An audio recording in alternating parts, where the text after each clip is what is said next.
Hey everyone, welcome back to our channel.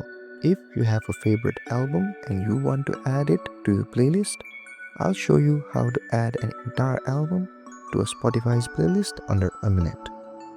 So let's get started. First, open the Spotify app on your mobile device, then tap on search on the bottom. Go ahead and search for the album using the search bar. And after you have selected the album you want to add to your playlist, go ahead and tap on the three dots next to the song. Here you can see an option called Add to Playlist. Tap on it, then tap on Done. It's that easy. Now your playlist can have all the complete album experience. If this video helped you, don't forget to like, share and subscribe, and comment down below if there is anything else I can help you guys with. Thank you so much for watching, and I'll see you guys next time.